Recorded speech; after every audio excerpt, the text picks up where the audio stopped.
So why does an adult educational program, one that's specifically designed to teach the complexities of the English language, spend its entire runtime focused on an 8-year-old girl crying over an ugly, crooked paper lantern? Right. It seems entirely counterintuitive at first glance. I mean, if you're targeting adults or older students who are wrestling with the very real anxiety of acquiring a new language, you'd assume the material should be highly academic. Yeah, like verb conjugations, rigorous syntax drills. Exactly. Or practical dialogue for business meetings or travel. You don't expect a children's story. But that is the exact opposite of what we're unpacking in today's deep dive. We are looking at a transcript from an English learning audio series called Storytime, specifically episode 02. And it is a fascinating piece of media. It really is. The guides for this program, Lily and Tom, they just completely bypass the traditional, rigid textbook approach. Instead, they deliver this beginner-level English lesson wrapped entirely inside a soothing, deliberately paced bedtime story about a little girl named Xiaohong. Right. And while it masquerades as a simple, comforting narrative, this text is actually executing a highly sophisticated psychological intervention. Which is wild to think about. It is. The brilliance of this source material lies in how it seamlessly merges its medium with its message. The story of Xiaohong isn't just, arbitrary listening practice. Yeah. It functions as a masterclass in dismantling perfectionism, redefining how communities preserve tradition, and neurologically preparing an anxious adult brain to absorb new information. And so, whether you are currently in the trenches trying to learn a new language, attempting to pick up a frustrating new physical skill, or just trying to navigate the pressure of upholding your own family traditions, the insights hidden in this short story are incredibly relevant to you. Absolutely. So let's establish the baseline of the narrative Lily and Tom present. We're transported to a small, remote mountain village in China. We're introduced to 8-year-old Zhao Hong, who's described with big eyes and a bright smile, and more importantly, we are introduced to her grandfather. Yeah, and the grandfather is established immediately as this sort of cultural pillar within the community. He's the village's master lantern maker. The guy everyone relies on. Exactly. The text explains that every single year, as the Spring Festival approaches, it's his sole responsibility to craft the traditional red lanterns for the entire village. And the source material paints this incredibly vivid, sensory picture of his process. I mean, it's not mass production. It is high artistry. Oh, absolutely. Lily and Tom describe him carefully cutting the crimson paper, painting these intricate, majestic golden dragons on the sides, and delicately tying silk threads. And these lanterns, they aren't just background decorations either. Tom makes a point to explain the cultural weight they carry, noting that in China, a red lantern is a vessel for wishes and hopes. Right. They're the literal and figurative embodiment of good luck and happiness for the coming year. Which fundamentally establishes the stakes of the environment. The entire psychological and emotional weight of the Spring Festival, the anticipation, the celebration, the feeling of luck, it's completely anchored to the output of this one master artisan. Yes, the village relies on his flawless execution to feel secure in their tradition. But then, of course, the narrative introduces the crisis. A harsh winter arrives, and the grandfather falls seriously ill. He's bedridden. He can't make the lanterns. Right, he cannot make them, and the source explicitly states that a wave of worry washes over the village.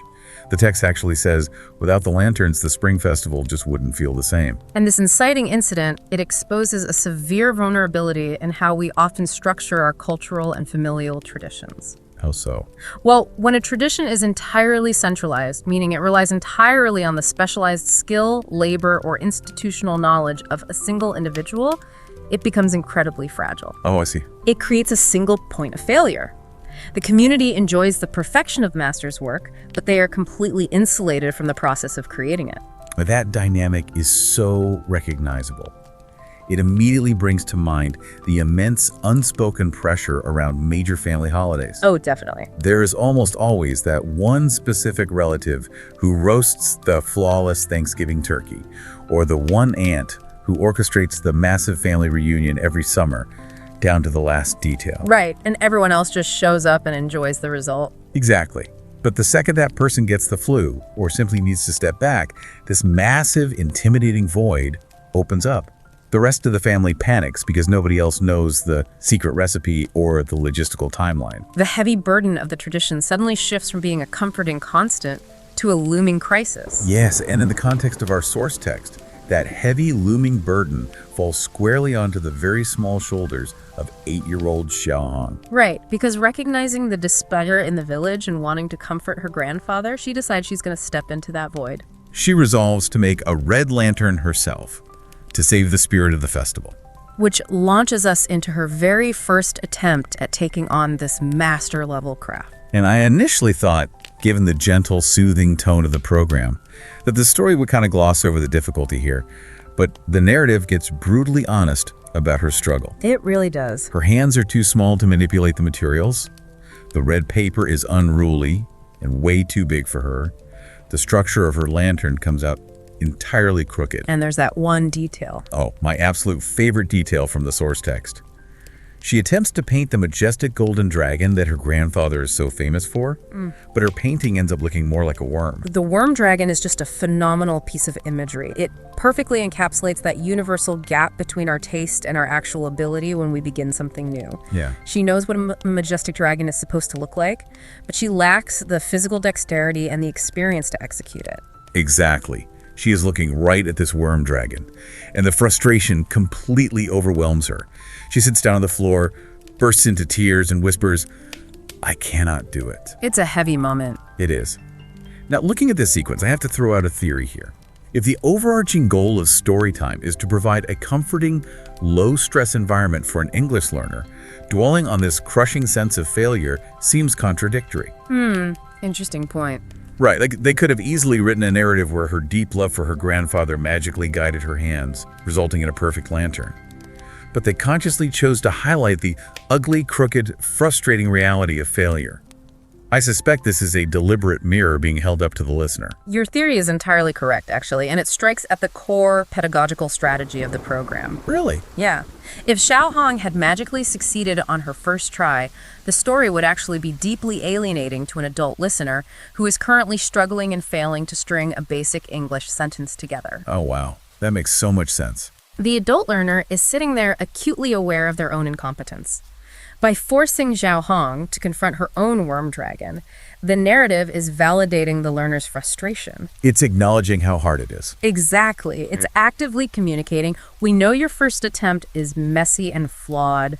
It is supposed to be. It normalizes the friction of the learning process. So she's on the floor, defeated.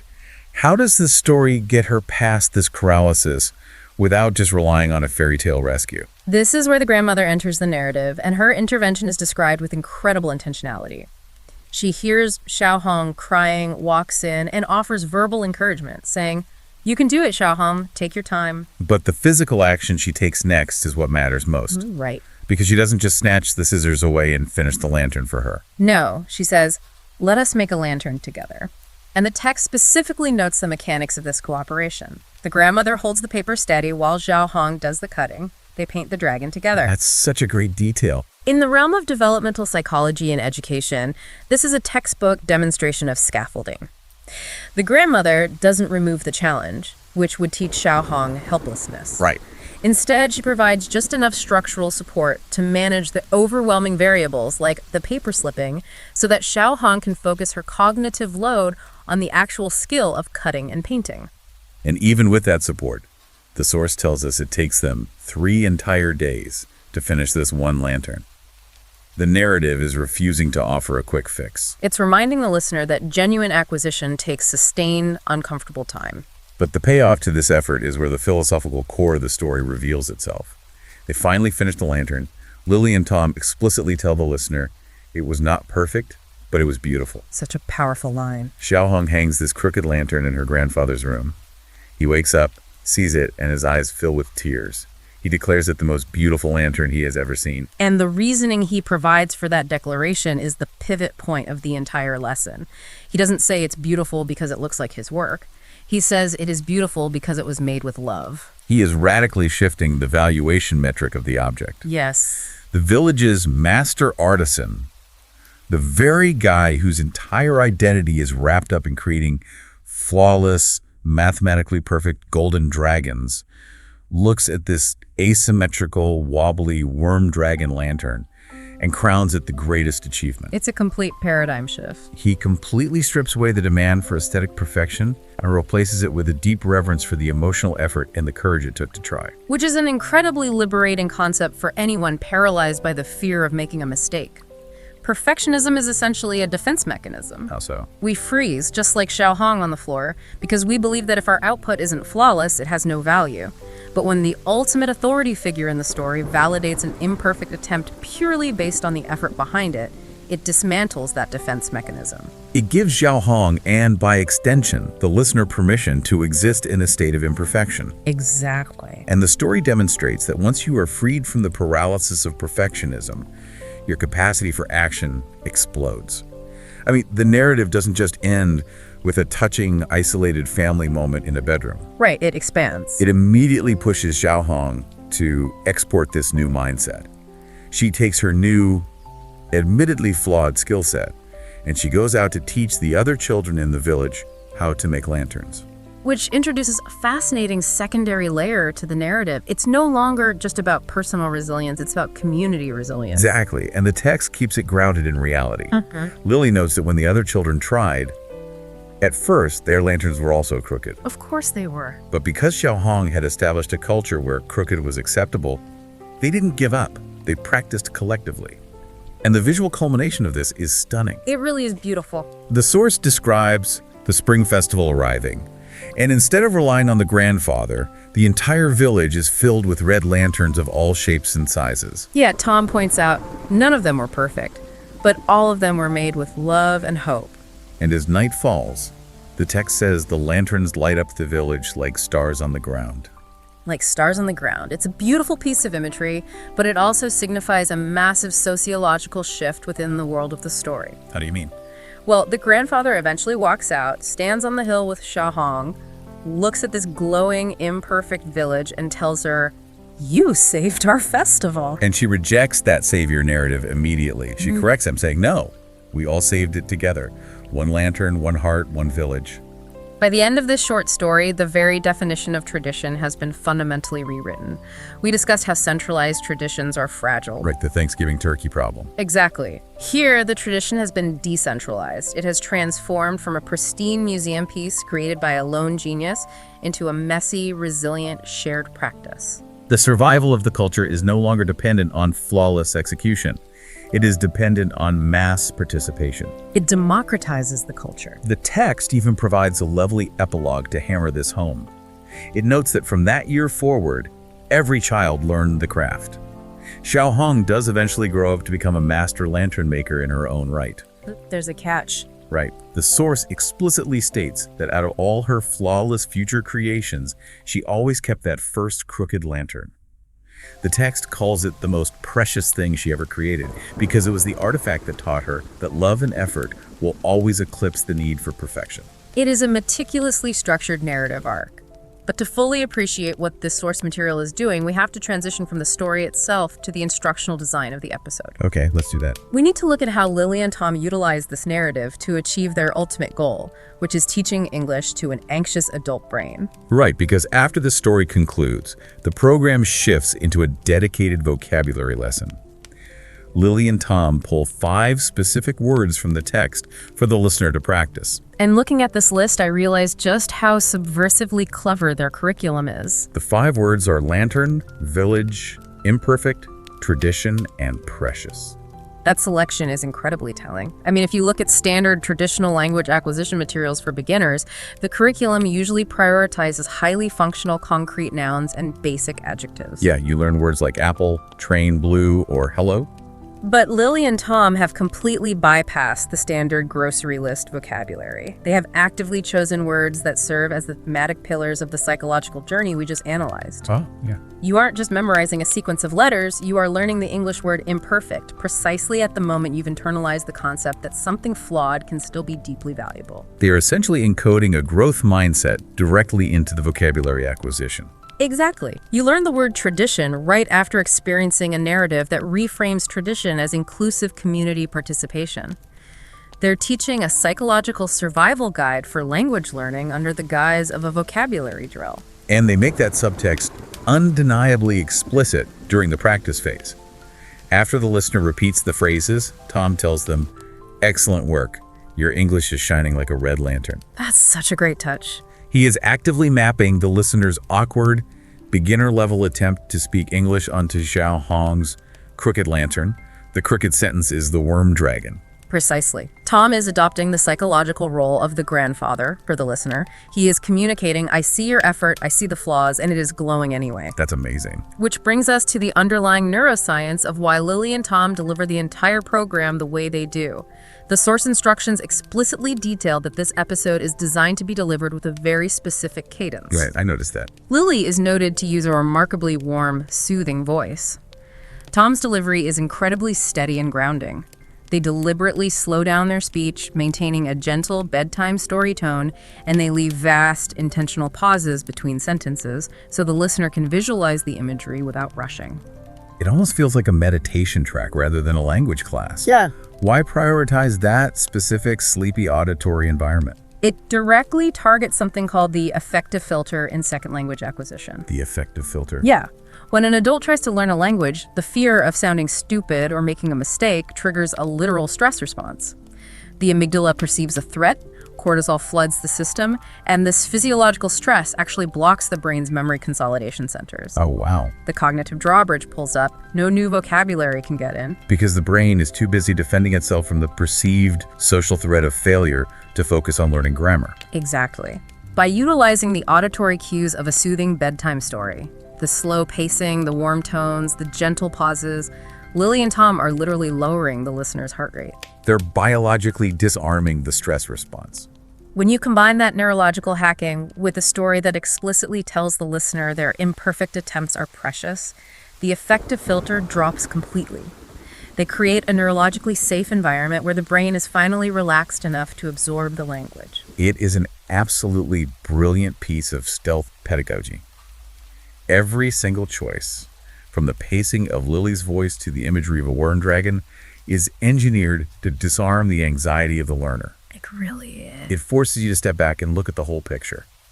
We began this deep dive looking at what seemed like a rudimentary exercise about a girl, a sick grandfather, and some red paper. Yeah. But we've uncovered a highly sophisticated manual on building community resilience, neutralizing the paralyzing effects of adult perfectionism, and the biological realities of how we actually learn. And the source material doesn't let the listener walk away without applying these concepts. At the very end of the transcript, Lily and Tom issue a final call to action. Tellingly, they don't assign a traditional homework task like filling out a grammar worksheet. No, they ask for a personal inventory. Lily prompts the listener to think about something they made with their own hands, a drawing, a meal, a piece of music. And Tom challenges them to share it, offering the example, "I drew a picture of my family. It is not perfect, but I love it." They are actively demanding that the listener bring their own worm dragons out of hiding. They're asking them to publicly stand by their imperfect creations with pride. Because as the story proves, a community doesn't get lit up by one untouchable master creating one perfect thing in isolation. It gets lit up by hundreds of people daring to contribute their crooked, messy attempts, like stars on the ground. Exactly. It leaves you with a profound question to chew on. In a modern culture that relentlessly demands flawless, optimized, heavily curated results from us at all times, what crooked lanterns are you currently hiding away in the dark? What potential hobbies, what new languages, what deep passions have you quietly abandoned simply because your very first attempt looked like a worm? What if your lifelong obsession with getting something perfectly right is the exact barrier preventing you from creating the most precious and meaningful work of your life? It's a vital question. We so often forget that the flawless perfection we chase is usually the exact thing preventing the messy human connection we actually desire. Beautifully said. Thank you all for joining us on this deep dive. Keep questioning the structure of the information you consume. Keep looking for the profound mechanics hidden inside the simple things, and keep exploring the unexpected depths of the world around you. We'll catch you next time.